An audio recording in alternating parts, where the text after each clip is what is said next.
Hi, everyone, and welcome to Tell Me About Podcast, where each week two nerdy friends deep dive random topics. I'm Laura.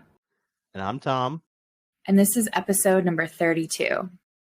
A reminder, guys, the YouTube page has some new stuff on it. We've seen a lot of you have, once again, really loved the Edmund Fitzgerald. Laura, I think we need to rebrand as Crashes and Crimes. I do have several more shipwrecks planned for the next few months, so stay tuned for those. Stay tuned for the month of August. Might be Shipwreck Month. You know how there's Shark Week? There's Shipwreck Month. We appreciate your support on the YouTube page. People seem to really be loving the shorts. We are posting full episodes up there as well. The full episodes we're posting, again, they're not in order. We're posting them as we get them. But we're going to try and post more of those. But like I said, you guys seem to be really responding to the shorts. So we will kind of focus more on that than we will necessarily the full episodes. We're also going to be posting some of the TikToks. Also, a schedule note, we are still doing every other week through the month of June. The goal is to, once we get into July, to get back to once a week. The next episode's coming out in 2 weeks.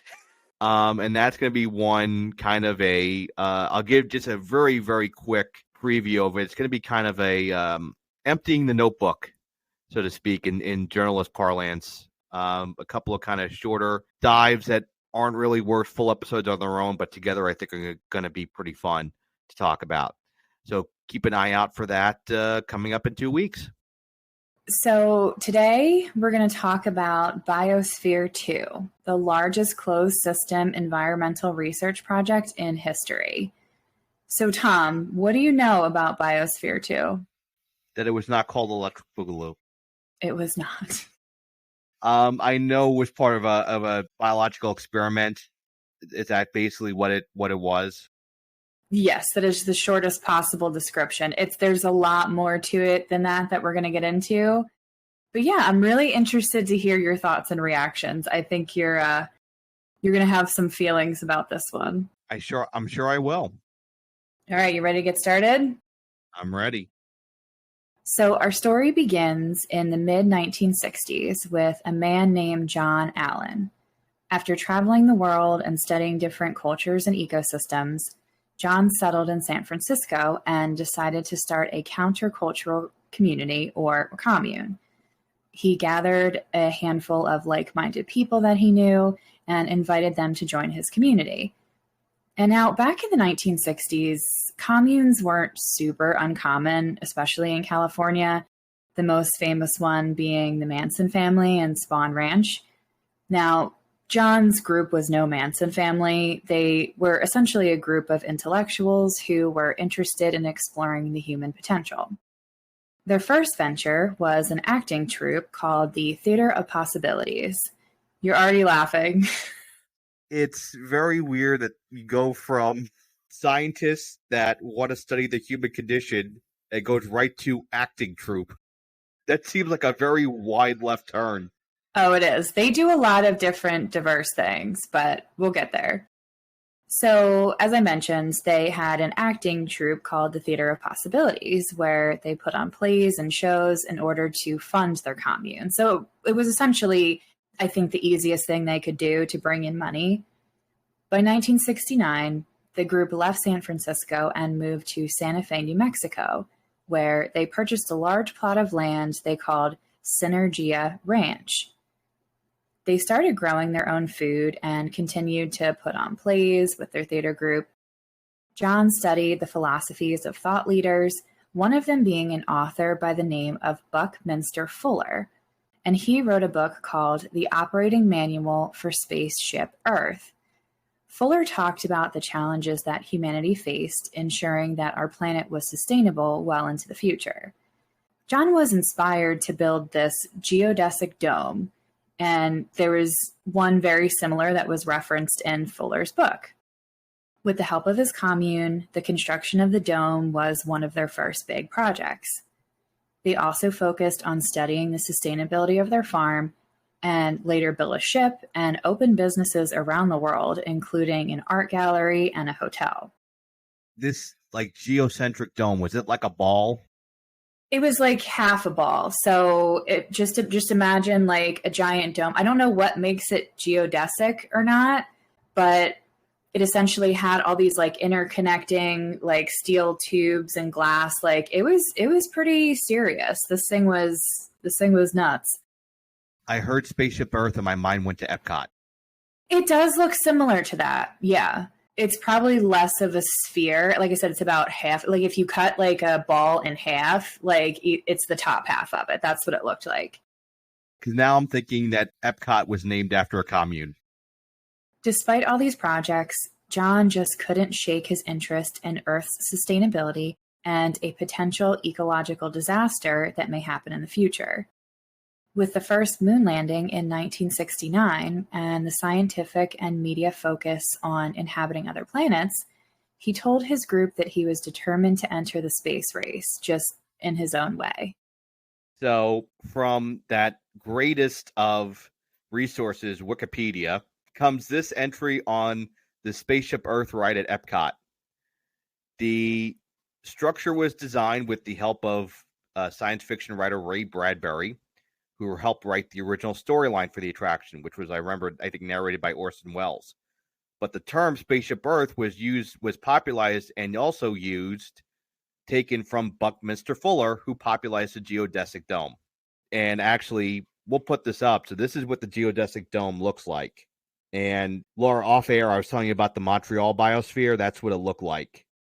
Yeah, that's Epcot. Yes, John's was definitely not as spherical. Like I said, it was almost like a half circle. Yeah. was what his was. One member of the Synergia Ranch community was a man named Ed Bass, who was a billionaire that came from a family who made their fortune in oil. He was ready and willing to fund John's next project, Biosphere 2, contributing $150 million. They formed a company called Space Biosphere Ventures and started planning a large-scale closed system environment research project in which they would replicate and study multiple biomes or environments found on Earth, with the ultimate goal of human sustainability in space. So before we continue, Tom, do you have any guesses on why they called it Biosphere 2? Well, I'm assuming there's a Biosphere 1. There is. The only Biosphere I know about is the one that was part of Expo 67 in Montreal. But I don't think that's the Biosphere that you're talking about. No. So essentially, they called it Biosphere 2 because Biosphere 1 was Earth, essentially. So they were replicating Earth. I always thought that there was also a Biosphere 1, and it was like their first attempt, maybe like crashed and burned really early on. But that is not the case. It is named after Earth. That's like real untapped, like VW Beetle hippie shit. Mm-hmm. This is the good stuff. This wouldn't be the first biosphere of its kind, though. In 1926, a Russian scientist named Vladimir Vernadsky wrote a book called Biosphere, which inspired a research project called Bios 3 in 1972. A group of Russian scientists constructed a small-scale biosphere where 3 men ran 10 different experiments studying Earth's sustainability over 180 days. John traveled to Russia to meet with one of the scientists and toured the Bios 3 facility. While he learned a great deal during his trip, he was determined to make Biosphere 2 on a much larger scale.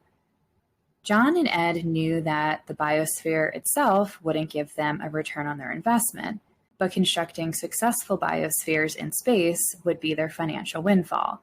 This was just the first step.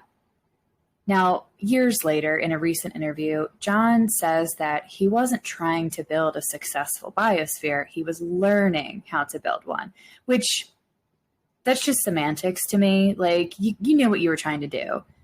He said that he knew it would have failures, but that the research and the lessons learned would be invaluable for the future. Semantics. That's a real convenient cop-out. That's like the counterpoint in airplane. They bought their tickets. They knew what they were going to get into. I say, let them crash. This is right up there with like Melissa McCarthy and Saturday Night Live. I didn't say it. I was just repeating what you said to say it. So therefore you said it. Like, we weren't doing it. We were just thinking about doing it in the ether. So therefore we had to do it on Earth. The one good thing about all this story, is there's a lot of interview footage and video footage from this experiment and project. So you can see the people that participated in the environment, and you can see John's thought process in the beginning, and he was all in on this. So I don't buy this bullshit. Have you ever seen Contact with Jodie Foster? I've seen parts of it, and it's been a really long time. So part of that movie is basically, it's about if we finally make contact with extraterrestrials, and it's about all the trials and tribulations and the debates about science versus faith and all that stuff. And it's actually, I think it's based on an Isaac Asimov short story, and he was one of the, and it's either Isaac Asimov or Sagan. I think it was Carl Sagan, and he was one of the contributors and to the film. Part of the story is like a rich billionaire who's obsessed with extraterrestrials and aliens, who funds like all these side projects. And that's what this feels like. Yeah, that sounds eerily similar to this. Yeah. By 1984, the plans for Biosphere 2 were coming together. Space Biosphere Ventures bought 3.1 acres of land from the University of Arizona to be the site for their project, and construction began in 1986.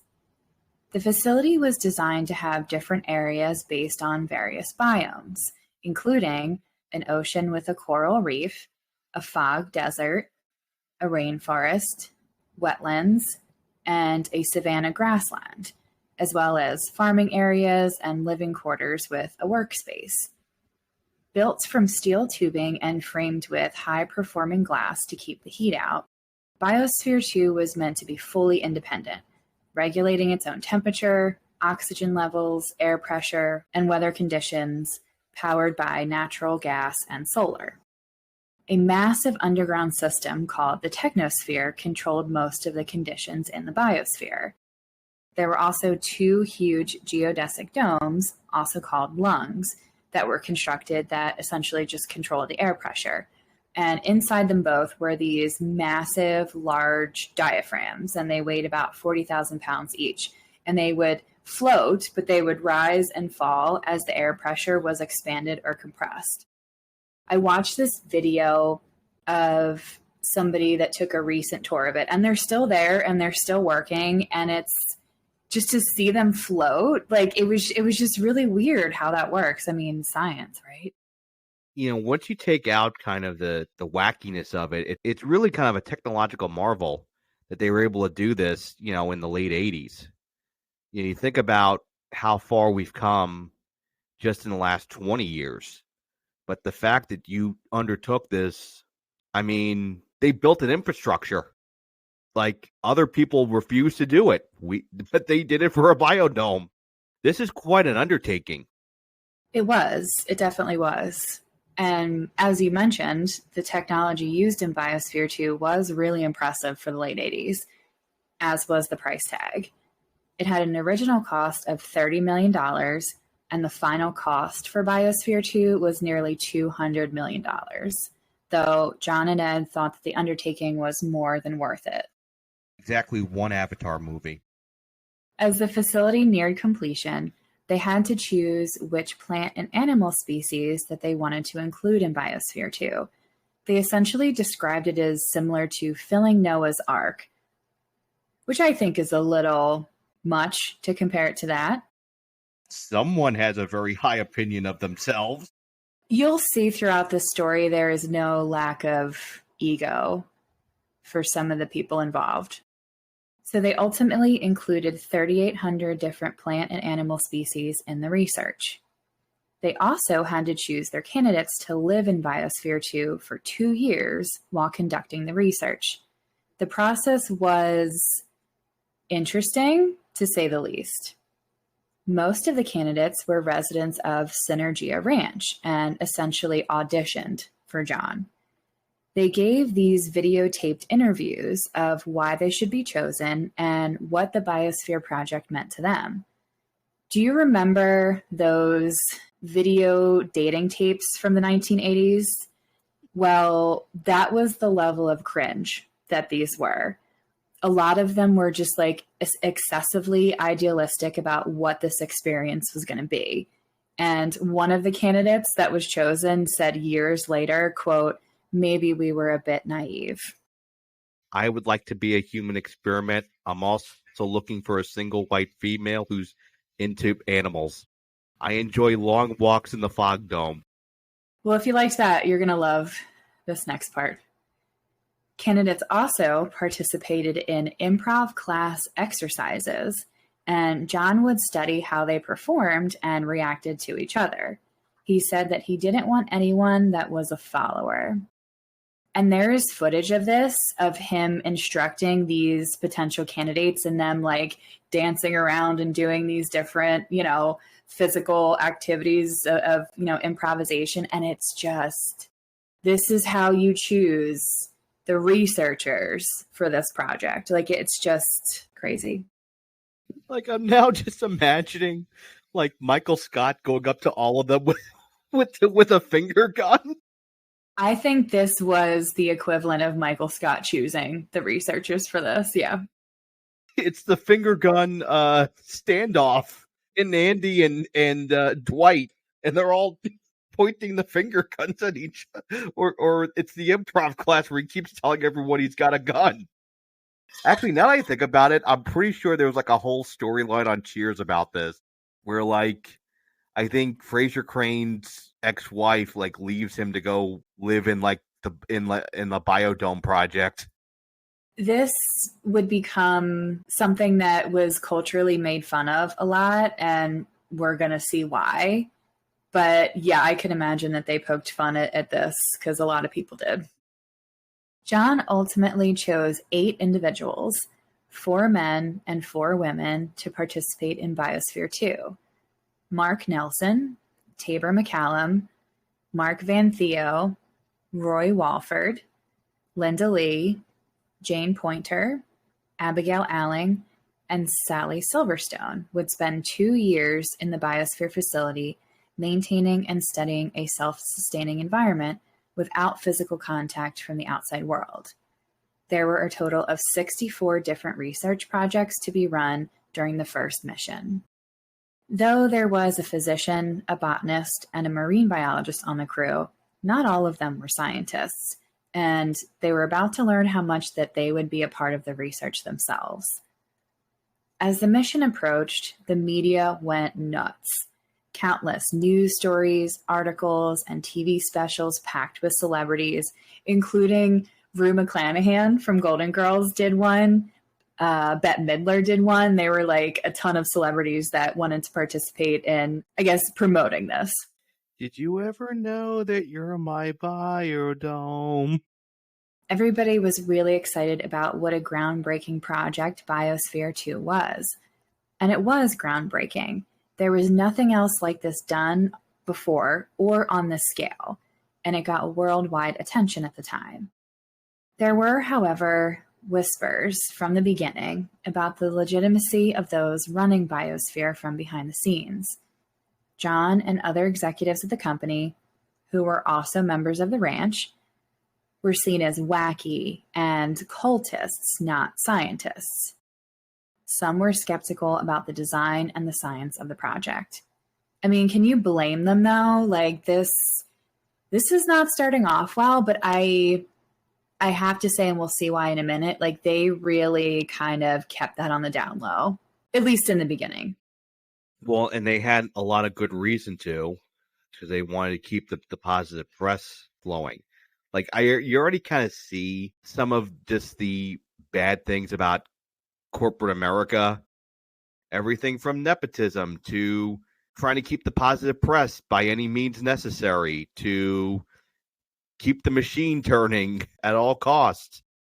I think the promise of the research to come out of this project like overshadowed, at this point, just whispers of what was going on behind the scenes. So it was more about people interested in the idea than actually looking behind the curtain. Again, I wasn't alive or I was barely born when this happened, but you can kind of, just knowing what I know about how the media consumes things, I don't think there was probably a lot of digging at that point. I think you probably had a lot of like electronic media that was willing to just recite whatever was kind of whatever they were being told, in kind of a symbiotic relationship to make sure that they can maintain access. Not to mention just constantly talking about it and talking about it and talking about it. So you can kind of start to see issues already with how this is being done and why you need to have actual scientists doing this type of thing. Oh, it's about to get worse. John hired a PR firm from LA to help manage all the media attention. And for now, this attention would be mostly positive. As I kind of said before, it was a promising experiment to see if humans can survive on another planet, and that's what was being sold to the public. On September 26, 1991, an 8-person crew, who were also known as Biospherians, they were also referred to as Bionauts, but in the research, they were more frequently referred to as Biospherians. They walked inside the Biosphere 2 facility, and an airtight door was locked behind them from the outside. They all wore these matching blue jumpsuits that were supposedly a custom design from Marilyn Monroe's dressmaker. Fun fact. Now, if you watch the footage of this, it's kind of funny because as they go to close the door, they have trouble shutting it at first. And it's like somebody from the inside's trying to pull it, somebody from the outside's trying to push it in. Like, it didn't start off well. That should have been a sign that this was not going to go well. The mission did start off well, though. Resident physician Roy Walford filmed their experiences frequently. The crew were also closely monitored by Mission Control and by John, who consumed himself with thinking about ways that this could go wrong. He was very concerned. He didn't want this to go wrong, but I think, as we'll see, not having enough scientific expertise, you're gonna wonder everything that's gonna go wrong. I would. I think he's already starting to see the signs. Within the biosphere, things seemed idyllic among the crew. Everyone had their own role. They ate meals together, spent their downtime together, and there were actually 2 couples in the group. The crew grew, studied, and lived off of the crops and animals in the biosphere. Agriculture took up a good bit of their time, and I think that it took up more time than they initially intended. They all took a lot of pride in taking care of their environment and thought themselves to be intrepid astronauts. I mean, really, like this irritated me when I heard them they literally described themselves as this. Yes, this is something huge and important, but you're not astronauts. You can walk out that door within a matter of seconds. Astronauts see a lot more life-threatening danger. They are in a lot more physical danger. Like, there's no equivalency to me. They've bought into the scheme hook, line, and sinker. But I also think some of them had that ego that we were talking about, that they were doing like the most important thing that was ever done. So I think it was a combination of those 2 things. I think you can already kind of tell he's looking for people like that because those are the people that are going to want to do it for him. The crew still had contact with the outside world, though. They had telephones to call their loved ones, and in some cases, their therapist. The facility drew daily tourists and continued the media attention, and the crew would hold media interviews and interacted with the tourists through the biosphere glass. Again, they have this footage as well, and the crew looks like zoo animals. Like, they're working in the different environments, and like people are just standing there, and it's very weird. It's something out of a Twilight Zone.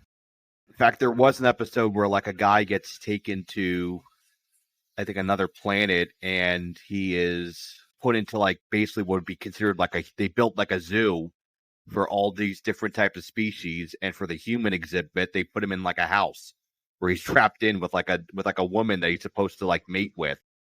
I mean, that's what it kind of feels like. It feels like you're being gawked at. Over 1 million people visited Biosphere during its first mission, and some say that it was the first reality show. In fact, the reality show Big Brother was allegedly based on Biosphere 2. John sold tickets to see the Biospherians in action in an effort to close the funding gap for the project. He didn't quite close that gap. Back in the Biosphere, the first thing that the crew started to notice was how hungry they were, even after eating a meal. The crop yields would fluctuate and their food choices were very limited.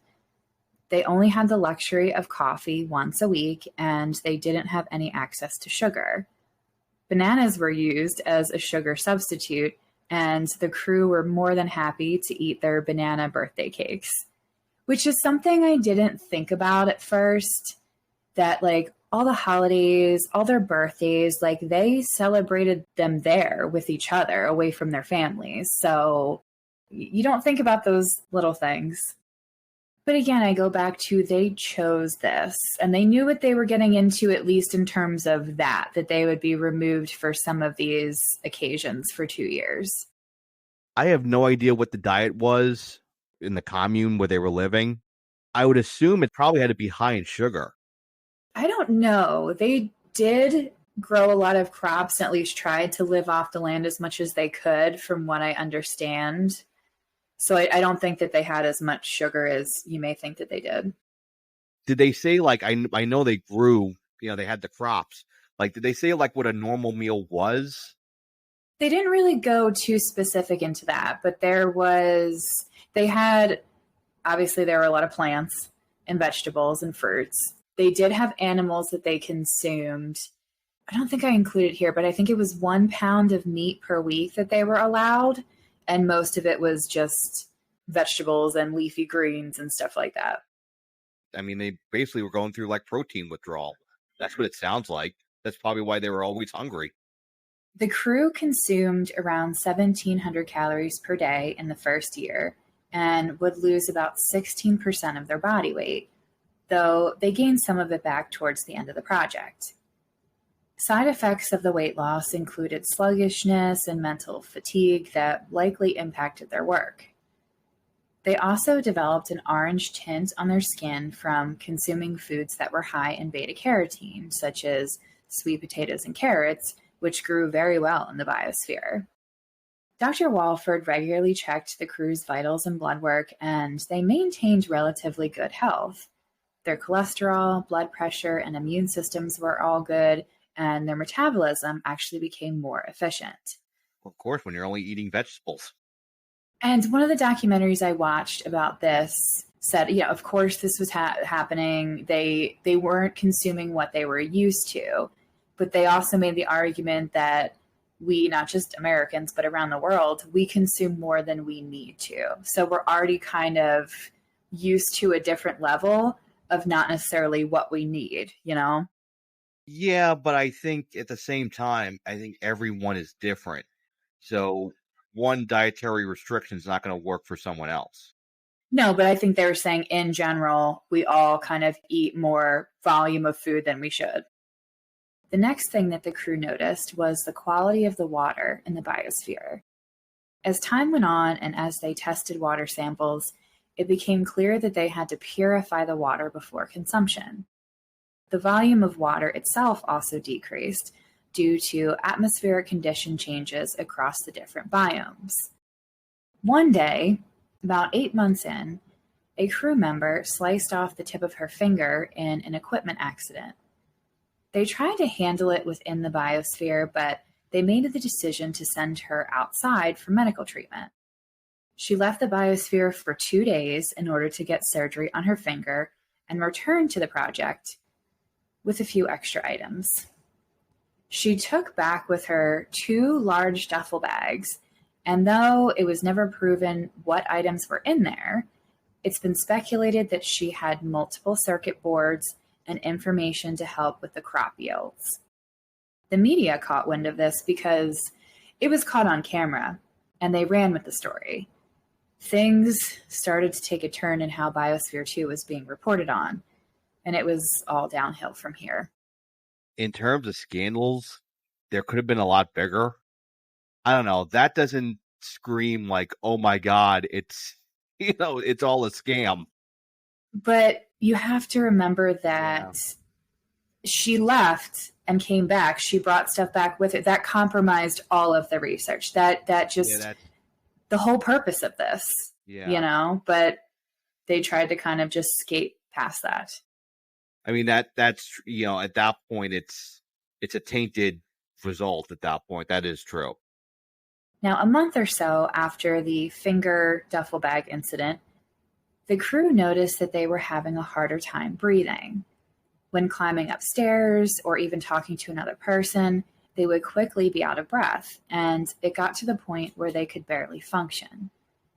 Mission Control investigated the causes and found that carbon dioxide levels had skyrocketed while oxygen levels had dropped. What they didn't know just yet was that the soil was releasing too much CO2 due to a bacteria that had grown and consumed too much of the biosphere's oxygen. As they were figuring out what was causing the drop in oxygen, animosity was growing between the Biosphere crew and John. They would have regular video conferences with him, and he would withhold information from them and told them not to consult any scientists on the outside.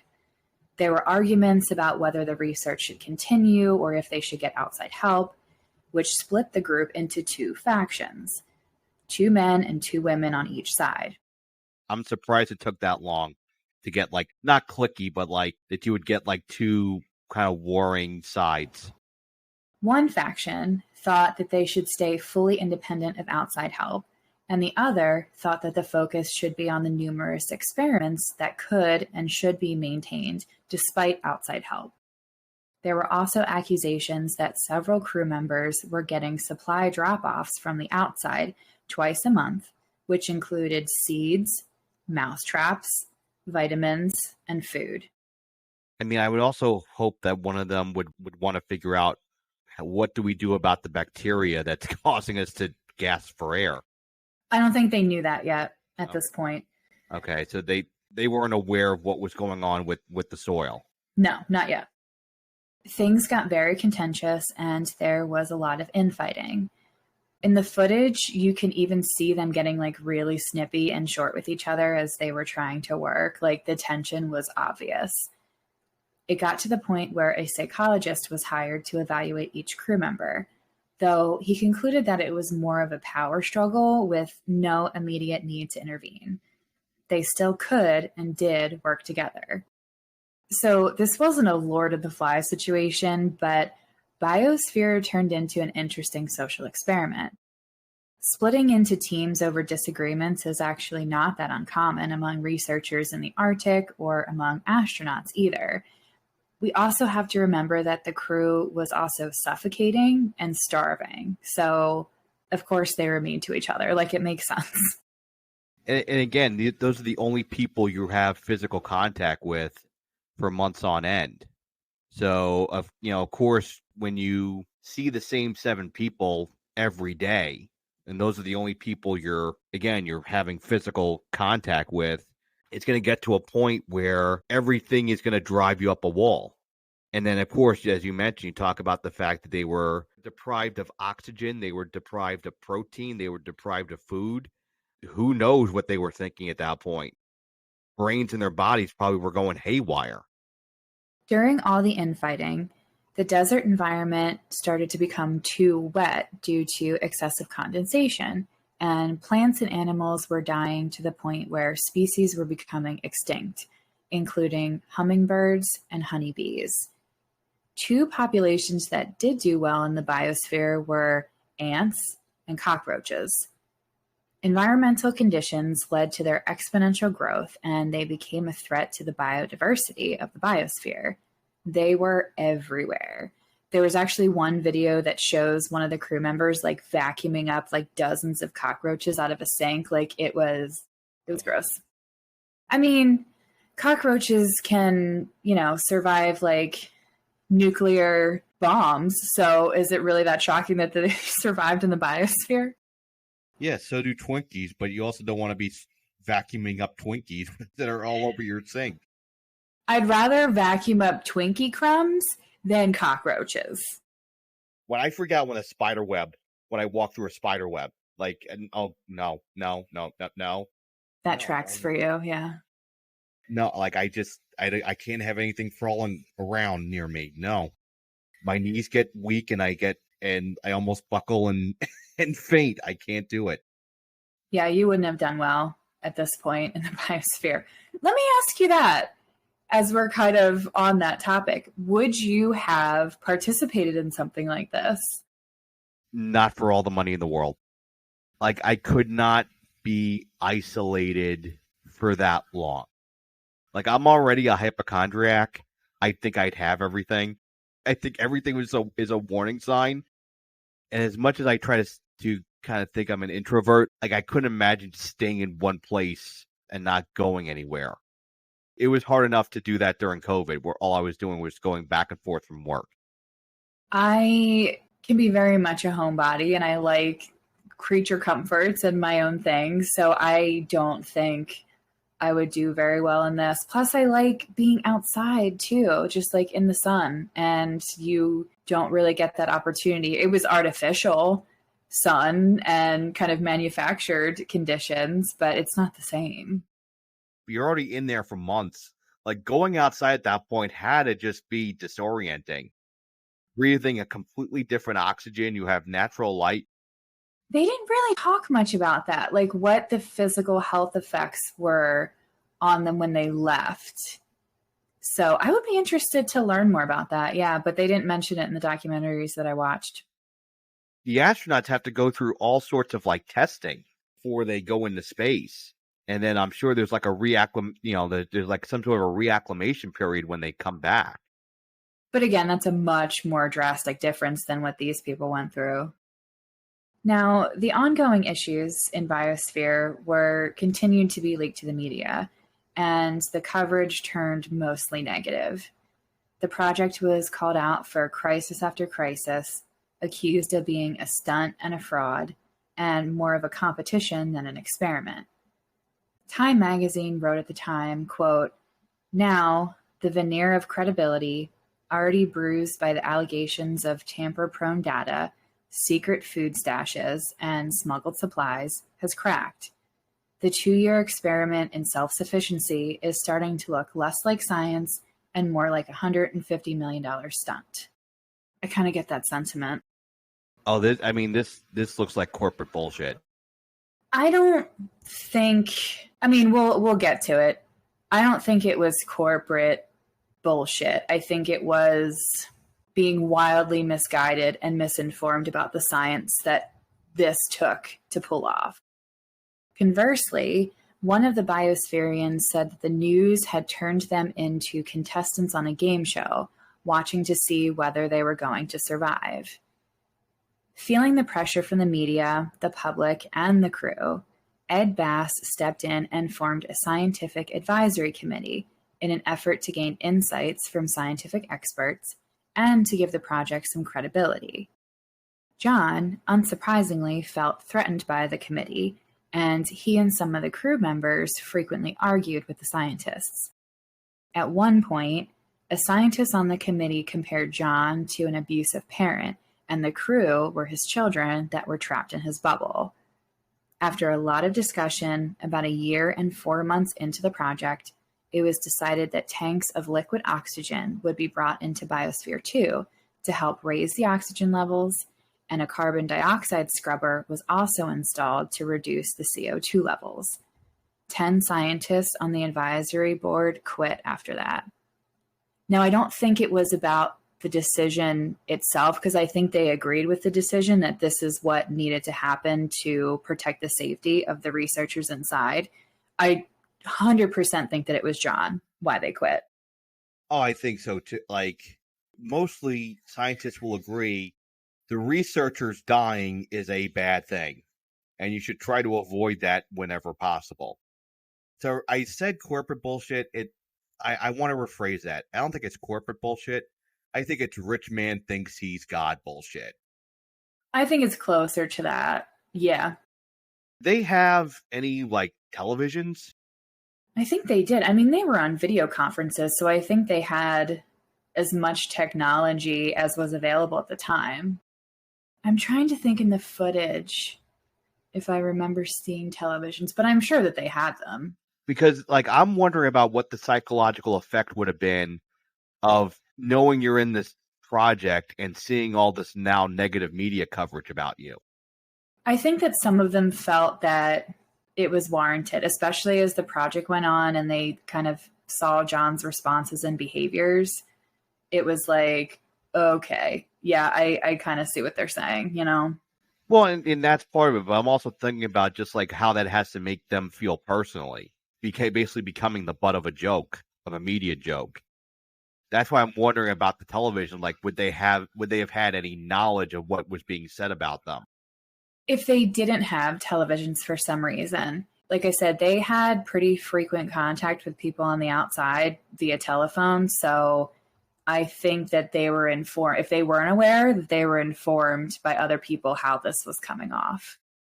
Almost immediately after oxygen started pumping into the biosphere, the crew members felt better. They started running around, dancing, and laughing. Tensions eased among them, and in the following weeks, the plants began to thrive again. The crew finished out their 2-year mission with no other major incidents, although their research was severely compromised. In the media, the damage had already been done. After the finger incident, John and the company's CEO became more secretive, and the company was accused of trying to hide the issues within Biosphere 2. They consistently turned down media interviews and allegedly wanted to hide the fact that they brought in a CO2 scrubber. Biosphere 2 was called the greatest scientific fraud in history. On the last day of the mission, on September 26, 1993, anthropologist Jane Goodall gave a somewhat lengthy speech as the crew members were eagerly awaiting to be released. Her speech focused more on the importance of the project and not the failures of it. The Biospherians were released and left the facility with much less fanfare than when they went in. Scientists went into the facility to study what was left of Biosphere 2, and they discovered that the excess carbon dioxide produced by the bacteria in the soil had chemically bonded with the building's concrete, which in turn produced another harmful chemical. The concrete walls were repainted to eliminate this chemical just in time for the second mission. The second Biosphere 2 mission was much shorter than the first and was only planned for 10 months instead of 2 years. It also had no lack of drama. The second Biosphere mission launched on March 6, 1994, with 7 crew members, and they were all new. It barely made the news. There was really not as much known about this. I really couldn't find a ton of information about the second mission. I couldn't get a ton of photos or videos of the crew, so there's a lot less known about this one. It's like the real world season. They just want you to forget ever happened. And the questions for me is like, I'm not sure if they fixed or planned to avoid the oxygen and CO2 issues they ran into the first time. I'm not sure how much they redesigned their research plans for a better outcome. The second mission started 6 months after the first one ended, and I don't think that they fixed what they needed to fix from the first mission in that time period. That's me. I don't know, but it just seemed, again, like this wasn't well thought out or planned. I mean, this is basically a tenant leaving an apartment. They go in and paint the fucking thing, and then someone else moves in, but yet there's still friggin' holes in the wall. Their idea of fixing the fact that the bacteria was now growing out of the fucking wall and oozing out of the and secreting out of the fucking walls was let's literally paint over it. And the funny thing is that the paint actually didn't kill this extra chemical, so it didn't do anything. It still produced the chemical. It was still literally pouring out of the walls, but it looked nicer. About a month into the mission, in April of 1994, Ed Bass was feeling the pressure to stop any further bad press about Biosphere 2 and to make it more profitable. He fired 6 executives, including the CEO and John Allen. They were locked out of their offices, and a court order was issued against them to leave the property. Ed needed to hire a CEO that could turn this project's reputation around and recoup at least some of his money. So he hired, wait for it, Steve Bannon. That's Steve Bannon, who was running his investment company, Bannon Co., at the time he accepted the job. Many people involved with the project believe that he was only there to make money off of it and not advance the scientific research. Some even worried that he would jeopardize the research and the safety of the crew inside on purpose. So that tracks. Whatever gives them that idea? What has Steve Bannon ever put his own well-being in front of everyone else's? A few days after John was ousted and Bannon took over, 2 crew members from the first mission, Abigail Alling and Mark Van Theo, went to the Biosphere 2 facility and opened several emergency doors and broke several windows. The doors were left open for about 15 minutes, but the research had already been compromised. Again. The 2 were soon arrested, and Alling said that the current crew members were in danger in Biosphere, and she wanted to give them the option to leave. Now, again, I think this was more due to the science, and I'm assuming not addressing issues from the first mission, not necessarily that Steve Bannon was in charge. So I think it was definitely all about the science with her. I think it was more about the fucking toxic air pouring out of the walls. Now, one crew member did wind up leaving around that time.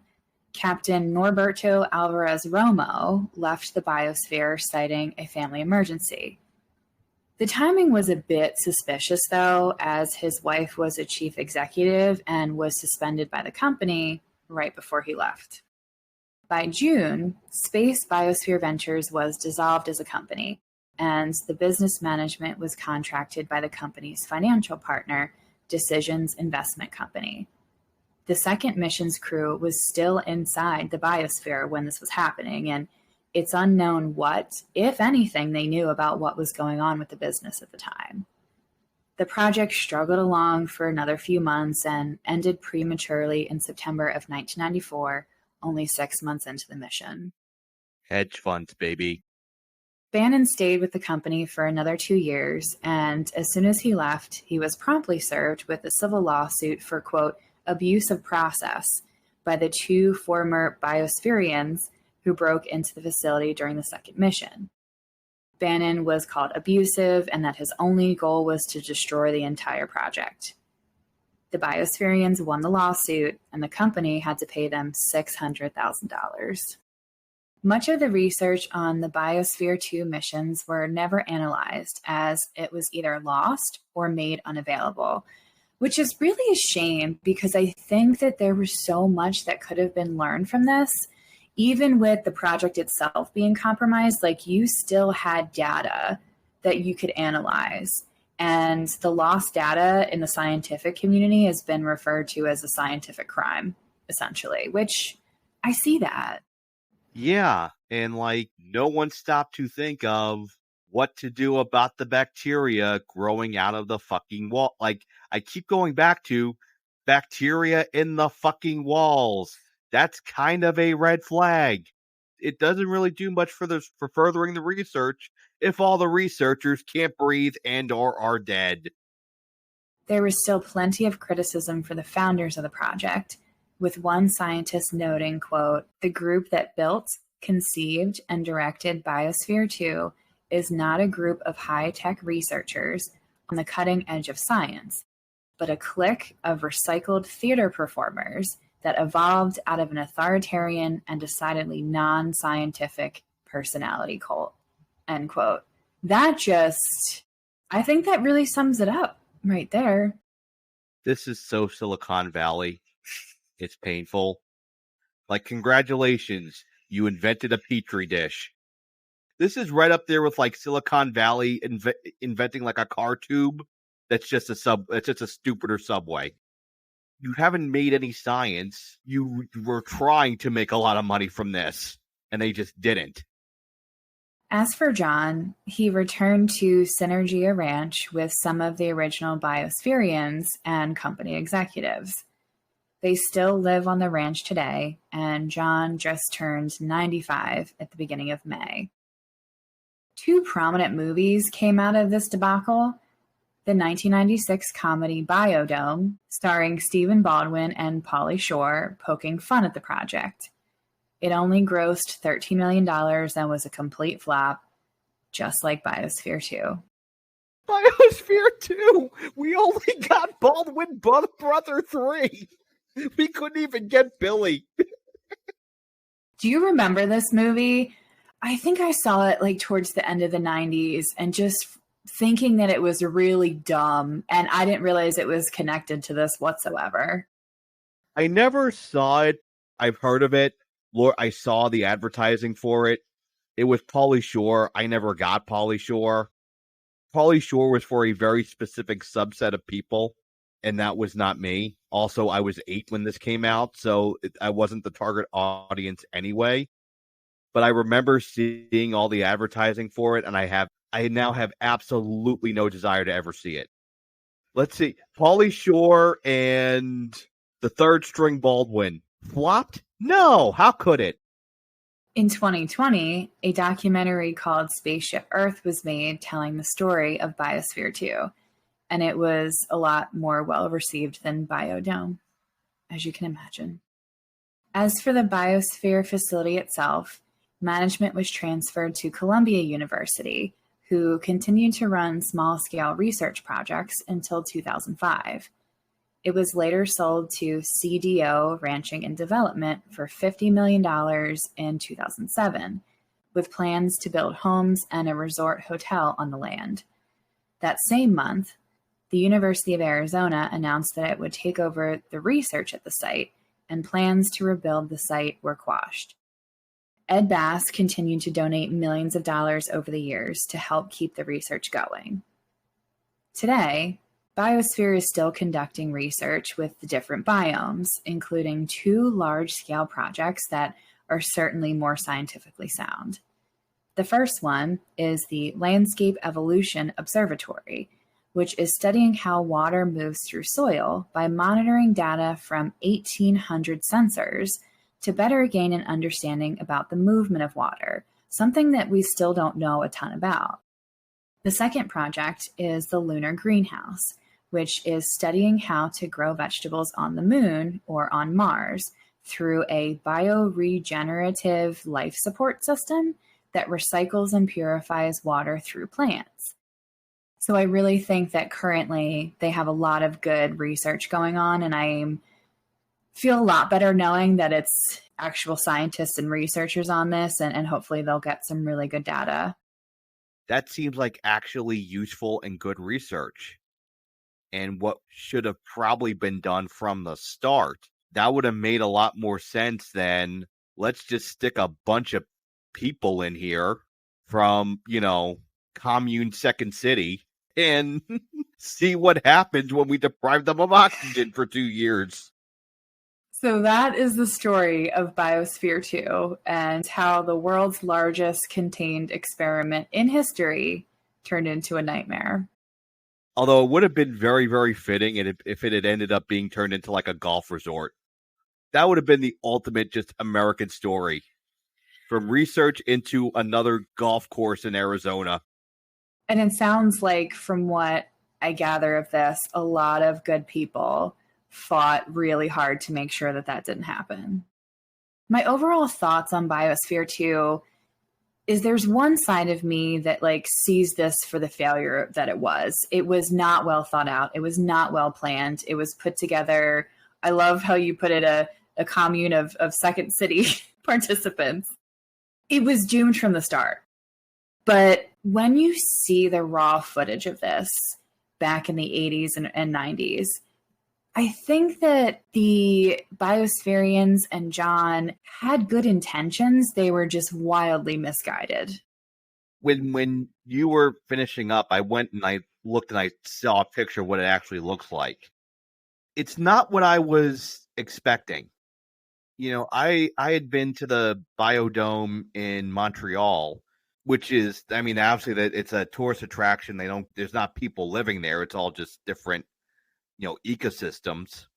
And there's a couple places, Moody Gardens in Galveston, Texas is like that too, where you can go, like there are pyramids, or you can go to different ecosystems and habitats. But it looks almost like a mansion. Half of it looks like just funky McDonald's mansion until you see like the actual pyramid, and just it's not even really a dome. It's more just like pyramids and buildings. We will definitely put this on our socials as well when the episode comes out. This is not at all what I imagined it being at first either.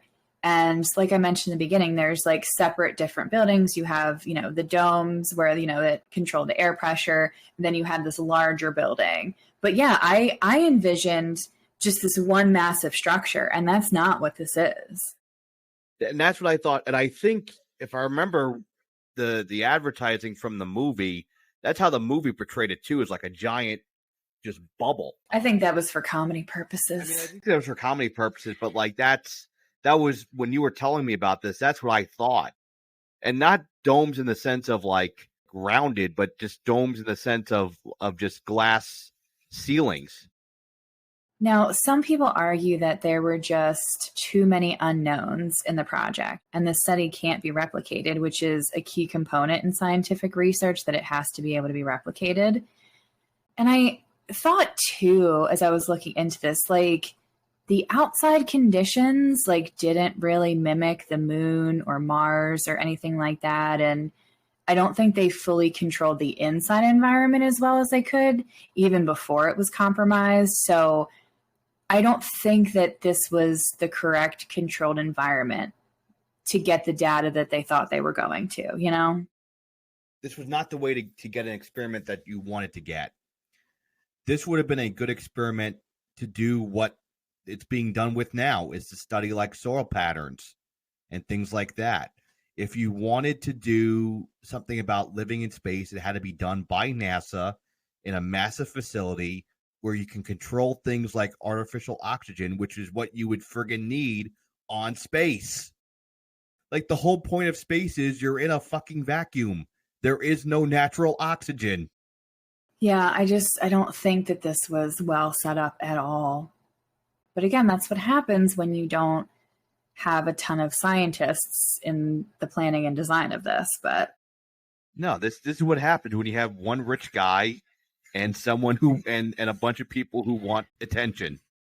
And like I said, it's so unfortunate that they lost most of the data, because we could have learned so much from this. Despite the main goal being compromised, there were other projects and experiments going on that we still could have benefited from.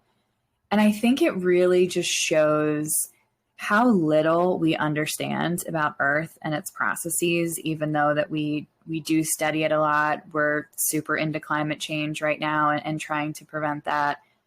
But Earth is so complicated. Like it's so difficult to get a grasp on every single ecological process that happens, and being able to replicate that. Data was compromised because the premise was compromised. Like you were never going to learn anything about like space biology from just an artificial building, when space has its own completely different biological makeup. And the funny thing is, like I said, one of the documentaries had a recent interview with John, and he's still like delusional to the point where I don't think he truly understands the massive failure and fuck up this was. They do say that no experiment is a failure because you always learn something, right? But my final question for you, and this is something that I've tried to think about and I went back and forth on as I was going through the research and writing this episode. Did they fuck this up, or is Earth just that difficult to replicate? What do you think? Well, I mean, they fucked up the painting over the bacteria part, but the whole reason why life thrives on Earth is because absolutely complex mechanism of and balance of things that never going to be able to be perfectly replicated anywhere else in the universe, that in the known universe that we know of. if we find another planet that can support life, it's not going to be Earth. That planet's going to have its own ecosystem and balance, and is going to be complex in its own right. It's apples and oranges. You weren't searching for the right an answer. You were searching for the conclusion that you wanted and working backwards from there. Yeah, that's a good point. I don't know. And it gave me a new appreciation of our planet and all the little processes that we have no idea that are happening on a daily basis with plants and animals and the atmosphere and so many other things. Like it's really a miracle that it all kind of works together, and hopefully we can slow down fucking it up on a large scale. As always, we want to hear what you think. Let us know on our YouTube page, on our Instagram, on our TikTok, and at our Gmail at the Tell Me About Podcast at gmail.com. You can find us on YouTube at the Tell Me About Podcast. You can find us on TikTok at the Tell Me About Podcast and on Instagram at the Tell Me About Podcast. Let us know your thoughts, and always rate, review, and subscribe so we can keep growing this thing. Just like the bacteria in the biome, where we can grow and thrive. That's gross. We'll be back with another episode in 2 weeks, and Tom kind of gave us a preview. It's going to be a couple of different little stories, so I'm looking forward to that. You said there was a surprise that I didn't know about, so. Yep, there is, and don't worry, folks. It will be. We're back to garden variety like crimes next time. See you next week, everybody. Bye.